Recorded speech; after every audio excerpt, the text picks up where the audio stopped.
The hum of the tires on the interstate was the only thing keeping Tom's head from imploding.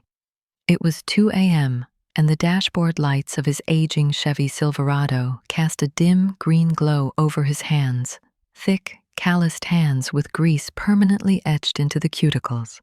He was 40, and for the first time in 15 years, he was driving to an empty house. Amber's words weren't explosive. There was no plate smashing or screaming. It was worse. It was clinical. "I need to do my own thing, Tom, and honestly, you aren't in that picture." He looked in the rearview mirror, though he hated what looked back. He saw a man who had let time erode him.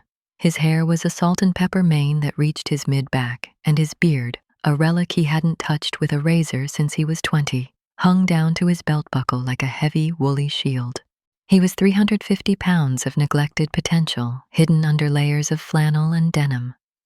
For the first month, the silence in the house was a physical weight. Tom would sit in his recliner, the ghost of Amber's laughter echoing from the kitchen. He didn't know the real reason she left. Was it the weight? The stagnation? Or had he just become part of the furniture? He was a service manager now at the same dealership where he'd started as a grease monkey. He had the respect of his mechanics and a decent salary, but he had no respect for the man in the mirror. One Tuesday, after a particularly grueling shift of handling irate customers and logistics, Tom didn't go home to a beer and a frozen pizza. He drove to the 24-hour gym on the edge of town. He walked in looking like a mountain man lost in a city. People stared. He didn't care. The pain of his muscles tearing was the only thing that silenced the pain of Amber's exit. Tom committed to a 3-day rule: Monday, Wednesday, Friday, no excuses. Year 1. It was about survival. He spent months just walking on an incline, his heart hammering against his ribs like a trapped bird. He stopped the late-night carbs.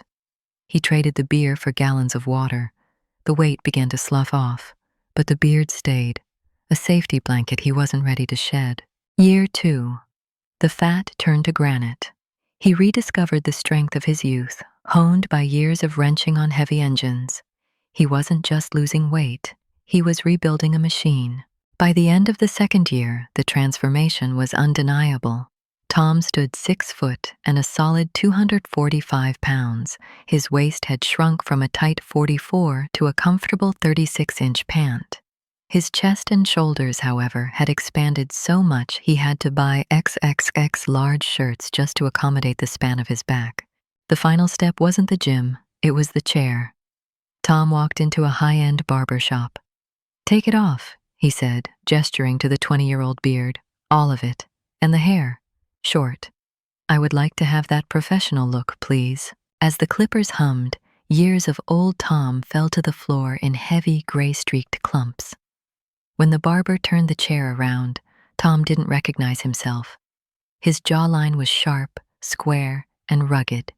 Without the hair hiding his face, his blue eyes looked piercing, framed by the faint crinkle of a man who had survived a storm. Tom went back to work, and Jason had never seen Tom without his hair or the beard. "Tom, whoa man, you look great. The ladies are going to go crazy." Tom laughed. "Jason, it's still me." That evening, he stopped by his mother's house. She opened the door, looked him up and down, and asked, "Can I help you, sir? We don't need any repairs today." "Ma, it's me. It's Tom." She gasped, her hands flying to her mouth. "Tommy? My God, you look 20 years younger. You look like your father the day I met him." A few weeks later, Tom's buddy Jason from the dealership talked him into going to the Vault, a popular upscale club in the city. Tom felt out of place in his new clothes, dark denim and a fitted black XXXL button-down that strained against his biceps. The music was loud, the energy high. He was leaning against the mahogany bar, sipping a club soda, when he saw them. Amber. She was with her best friend, Sarah. "Okay now, Sarah, she's hella cute." They were at a booth across the dance floor, laughing, looking for attention.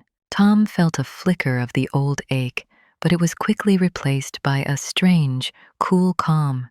He didn't approach them. He didn't have to.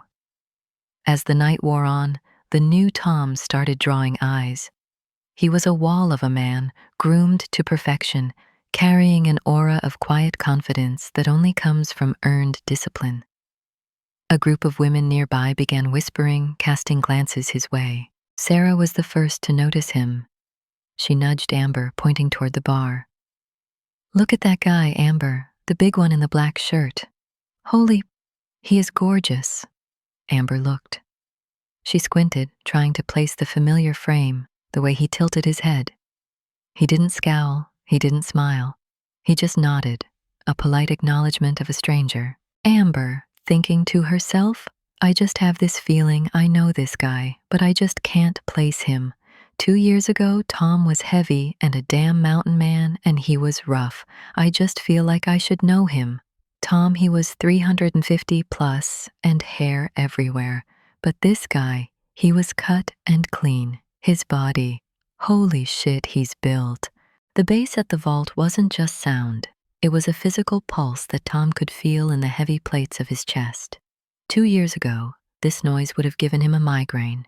2 years ago, he would have been sitting in the corner of a dark pub, hiding behind a curtain of hair and a beard that smelled like wood smoke and engine oil. Now, he stood under the LED arrays, a man carved out of granite. He adjusted the collar of his black XXXL shirt. It was the only size that could house his shoulders without the seams screaming for mercy. He felt the weight of his own presence. For 20 years, he had been a ghost in his own life. Tonight, he was the center of gravity. Across the room, at a VIP table draped in velvet, Amber was staring. Her best friend Sarah was doing more than staring. She was vibrating with a mix of shock and pure, unadulterated attraction. Amber's drink sat forgotten on the table. "That's not him," she whispered, her voice lost in the rhythm of the house music. "Sarah, that can't be Tom."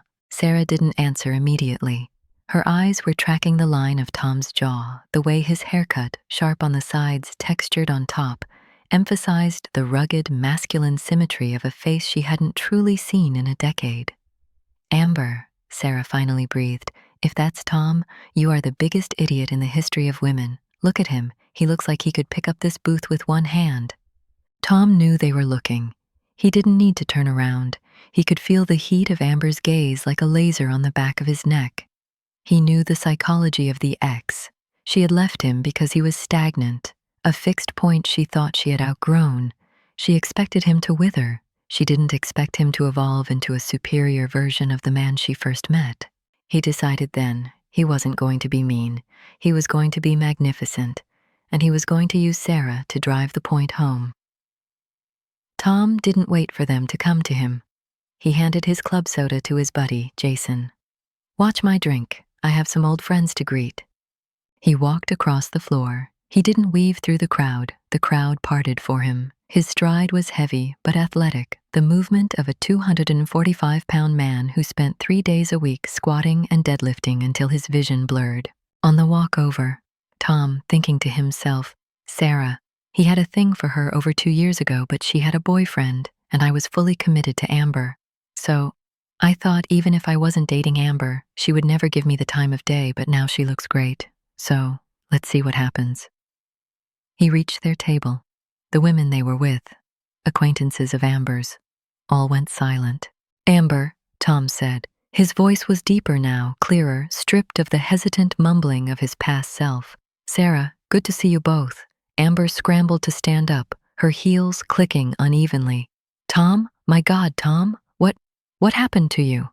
She reached out as if to touch his arm, to see if the muscle was real, but Tom subtly pivoted, turning his shoulder just out of her reach and focusing entirely on Sarah. "Sarah," Tom said, ignoring Amber's question entirely. He stepped closer to her, invading her personal space just enough to be bold but not aggressive. "You look incredible. That color really suits you. It's been too long." Sarah flushed a deep crimson. She had always been the sensible friend, but looking up at Tom now, her composure was melting. "Tom, you look, wow. The hair, everything. You're huge." Tom chuckled, a low rumbling sound. 2 years of the grind, Sarah. No shortcuts, just work." He reached out and lightly took Sarah's hand, not Amber's. He leaned in, speaking near her ear so the scent of his high-end cologne, something with notes of cedar and leather, would hit her. You always told me I should take better care of myself. I guess I finally listened. Amber stood frozen, a foot away, becoming a spectator to her own best friend's flirtation with her ex. The thing she wanted to do on her own suddenly felt very small and very lonely. Tom, Amber interrupted, her voice a pitch too high. I tried calling you a few months ago. I didn't know you'd moved on this much. We should grab coffee, talk about why things ended the way they did. Tom turned his head slowly, looking at Amber with the detached curiosity one might show an old photograph. Coffee? I don't think so, Amber. The why doesn't really matter anymore, does it? You wanted a picture I wasn't in. I just decided to paint a new one. He turned back to Sarah, his thumb grazing the back of her hand. Are you still doing that photography, Sarah? I'm looking for some professional shots for the dealership's new marketing campaign. I'd love to hire someone I trust. Sarah's eyes widened. Yes. Yes, I am. I'd love to, Tom. Good, Tom said. He pulled a sleek, minimalist card holder from his pocket and handed her a card. Call my office. We'll do lunch and talk specs. Amber was fuming now, her cheeks hot. Sarah, we were supposed to be leaving, she snapped. I'm not in a rush, Sarah shot back. Not even looking at Amber, Sarah could feel this tingle again. She was looking at the way Tom's shirt buttons seemed to be holding on for dear life across his chest. Tom, could you stay for a drink? With us? Tom checked his watch, a heavy steel diver's watch that looked right on his thick wrist. I'd love to, Sarah, but I've got a 5 a.m. meeting. You know how it is. Discipline is a jealous mistress. He leaned down, giving Sarah a lingering peck on the cheek. He stayed in the pocket of her space for a second longer than necessary, letting her feel the radiant heat of his bulk. Sarah could feel that tingle again. Oh, Tom, I'm glad we met tonight, and Tom, I will get back with you. Then, he looked at Amber. He didn't look angry. He looked finished. Take care of yourself, Amber, he said simply. As he walked away, he didn't look back. He didn't need to. He could hear Amber's voice rising in a frantic, hushed argument with Sarah. He could hear the whispers of the other women at the table asking, who was that? Sarah, with her cheeks flushed. That's Tom, Amber's ex. Over 2 years ago. The girls whispered, oh, damn. That's Tom? Amber turned, looking at Sarah and the girls. Are you kidding me? Tom walked out of the club and into the cool night air. The pain of the breakup was still there, tucked away in a small corner of his mind, but it no longer defined him. He climbed into his truck, gripped the steering wheel with those thick, powerful hands, and caught his reflection in the mirror. The next morning, reflecting on the night before, he wasn't the man she left. He was the man she could never have back. As he drove toward the gym for his morning session, he realized that doing his own thing was the best decision he'd ever been forced to make. The following Tuesday, the service department at the dealership was humming with the sound of pneumatic wrenches and the smell of fresh synthetic oil. Tom stood in the glass-walled office overlooking the bays, a clipboard in his hand. He was wearing a charcoal gray polo that hugged his lats so tightly the fabric looked like a second skin. His phone buzzed on the desk, a text from an unknown number. Is the offer for lunch still open? I've got my portfolio. Sarah. Tom felt a slow, calculated smile spread across his face. He wasn't a cruel man by nature, but there was a primal satisfaction in knowing that the dominoes he had set over the weekend were beginning to fall. He knew Sarah wouldn't have texted without Amber knowing. In their circle, information traveled faster than a fuel-injected V8. 12:30. The bistro on 4th. See you there, he replied. The bistro was the kind of place Amber used to beg Tom to take her to back when he was a jeans and grease guy. Back then, he felt out of place in rooms with white tablecloths. Today, as he walked through the door, the hostess didn't just seat him. She escorted him to a central booth with a flourish. Sarah was already there. She looked nervous, fidgeting with a leather-bound portfolio. When she saw Tom, Her eyes did that familiar sweep, shoulders, chest, jawline, before she could catch herself. "Tom, you're punctual," she said, standing to greet him. Tom took her hand, giving it a firm, warm squeeze. Service manager habits, Sarah. If the cars aren't on time, the shop falls apart. They sat, and for the first 20 minutes, it was professional. Sarah showed him her photography work, crisp, high-contrast shots of industrial landscapes. Tom listened intently, leaning forward, his massive forearms resting on the table, dwarfing the silverware. "I want the dealership to look rugged but high-end," Tom explained, his voice low and resonant. "I want the customers to see the muscle behind the machines. I think your style fits that perfectly." "I can do that," Sarah said, her voice dropping a dynamic. "I've been practicing some new lighting techniques. Maybe we could do a test shoot, late evening when the shop is empty?" The subtext was thick enough to choke on. Tom was about to respond when the chime above the restaurant door rang. Amber didn't just walk in, she arrived.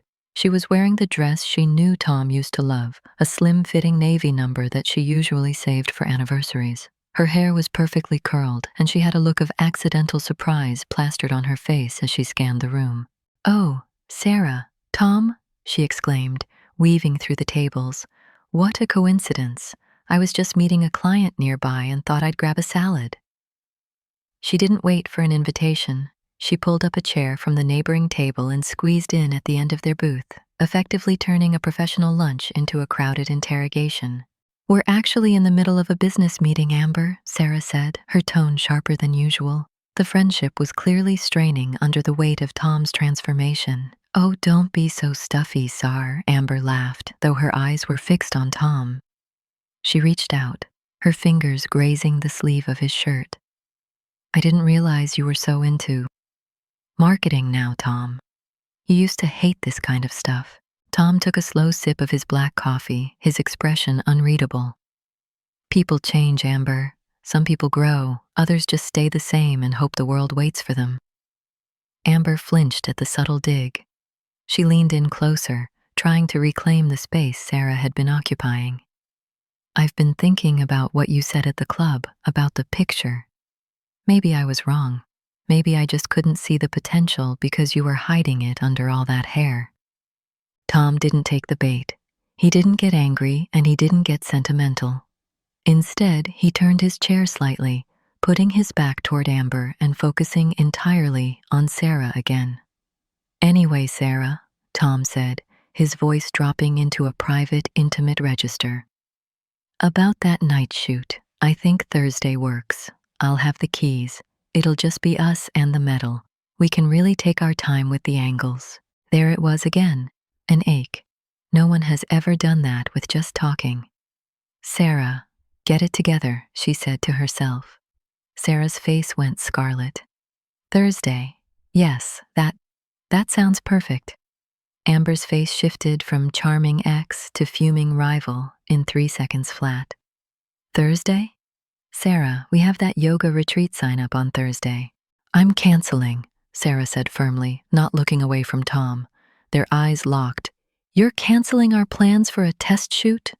Amber's voice was rising. A few diners turned to look. Tom, looking right at Sarah, stood up. He was so much larger than both of them that his shadow seemed to swallow the table. He reached into his wallet, pulled out a $50 bill, and laid it flat on the table. "Lunch is on me, ladies." He leaned down, his face inches from Sarah's. Tom whispered, "I'm looking forward to Thursday, Sarah. Bring your best lens." He then looked at Amber. He didn't say a word. He just gave her a polite, cold nod. The kind of nod you give a stranger who's blocking the aisle at a grocery store.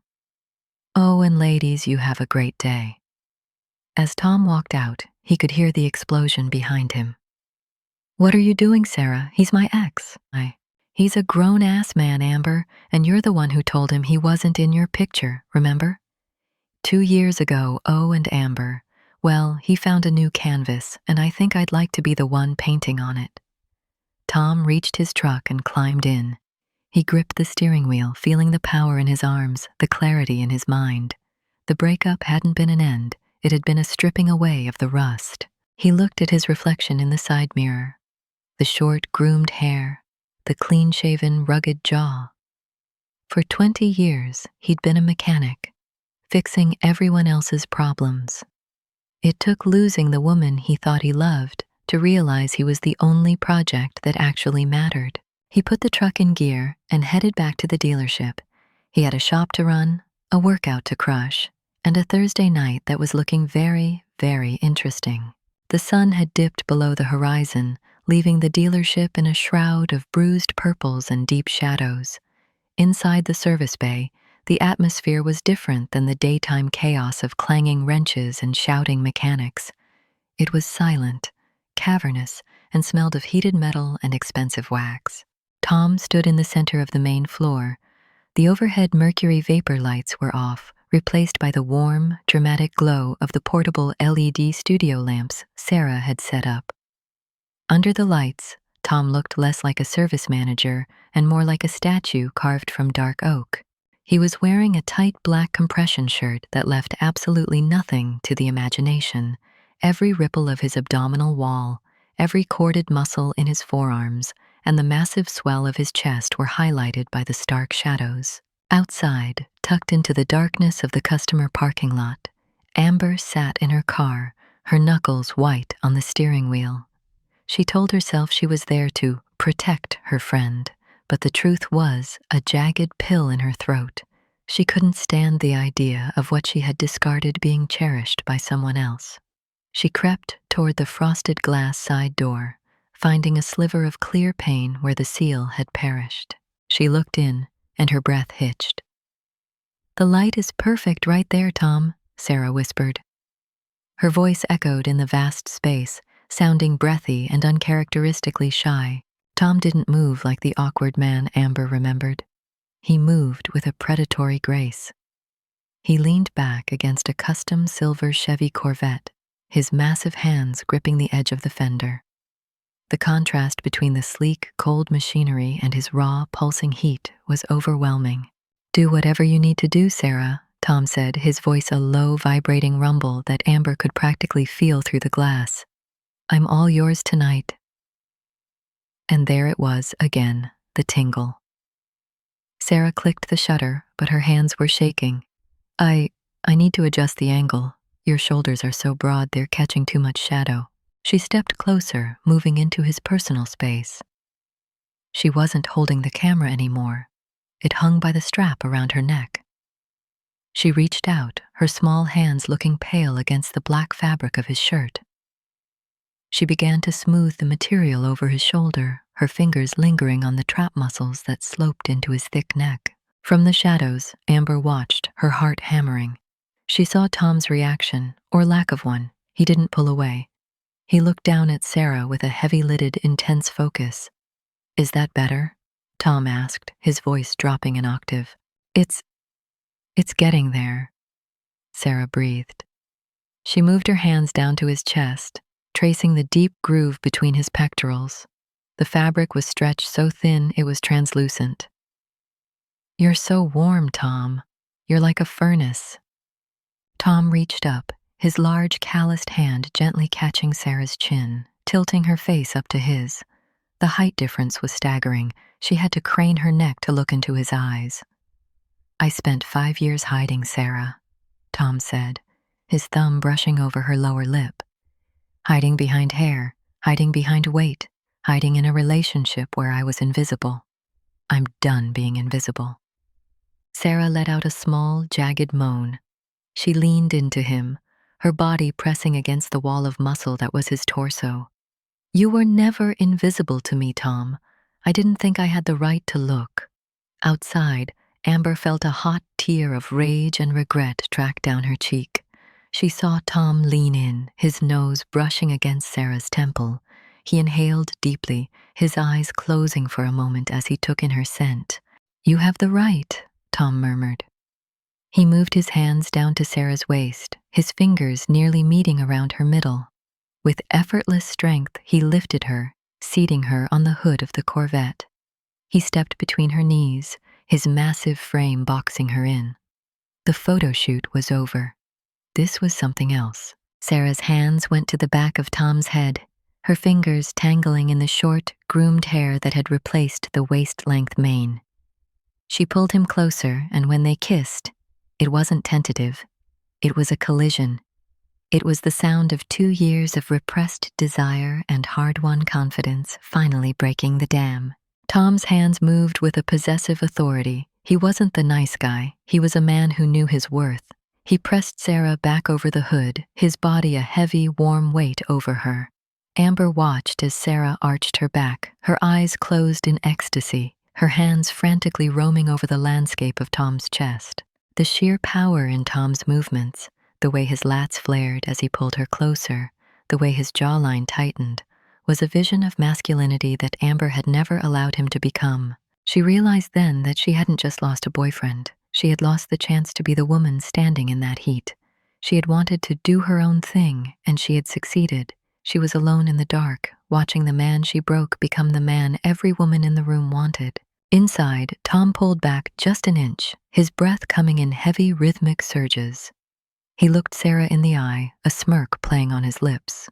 A smirk that suggested he knew exactly who was watching from the parking lot. Tom had brushed his lips just under her earlobe. "Let's get out of here," Tom whispered. "I have a big house, and for the first time in 2 years, I want someone in the picture." Sarah couldn't even speak. She just nodded, her face flushed, her eyes bright with a hunger she didn't try to hide. Tom helped her, his hand lingering on the small of her back. As they walked toward his truck, the lights of the dealership caught the sharp, clean lines of his profile. He looked younger, stronger, and utterly untouchable. Amber ducked back into the shadows of her car, sobbing quietly as the roar of Tom's truck ignited the silence of the night. He drove past her, his headlights cutting through the dark, never once looking back. He was moving forward, and for the first time in 40 years, he was the one behind the wheel of his own life. The drive back to Tom's house was a blur of neon streetlights and the heavy electric tension filling the cab of his Silverado. Sarah sat in the middle seat, her hand resting on Tom's thigh, a thigh that felt like a solid trunk of oak beneath his dark denim. She could feel the subtle tremors of his strength every time he shifted gears. When they stepped through the front door, the house didn't feel like the tomb it had been when Amber left. Tom didn't turn on the overhead lights. He walked to the old record player in the corner, a vintage piece he'd restored himself, and dropped a needle on a low, bluesy track. The opening chords of Whiskey and Sin began to crawl through the air, thick and syrupy, the bass notes vibrating in the floorboards. The night that followed was a fever dream of 2 years of built-up discipline finally coming undone. They went after each other with a hunger that was almost desperate. Tom's transformation wasn't just physical.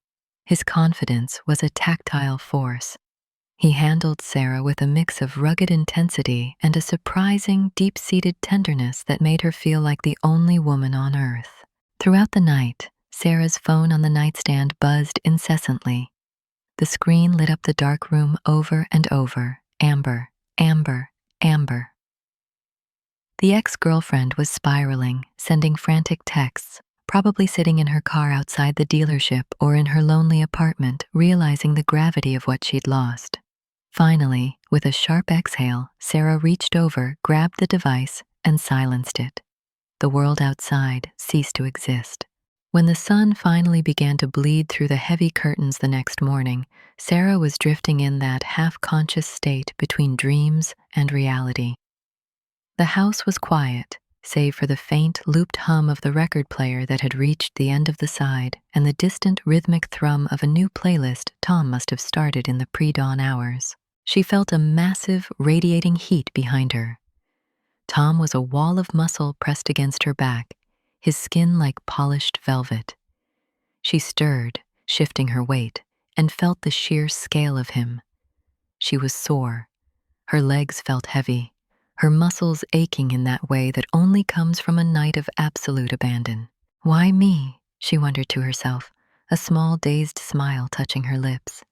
"How did I get to be the one to find the man hidden under all that grief?" As she shifted, she felt him move. He wasn't asleep. He had been watching the back of her neck, waiting. Without a word, he moved with a slow, with deliberate strength. He reaches for the inside of her thigh and lifts her right leg. He moves his hips closer. Her leg goes over his hip. She turns, looks up, gives a kiss. This is the permission he needed. It's building strength between them. He's holding her tighter, moving closer. It is bouncing right on the spot. She moans. He's looking down at her neck. She grabs her hair, pulls up away so he can lean in, his lips just under her right ear. Her hand reaches around and up to his neck and face. She holds him and waiting for him to enter her from behind, a seamless, deep connection that made her breath hitch in her throat.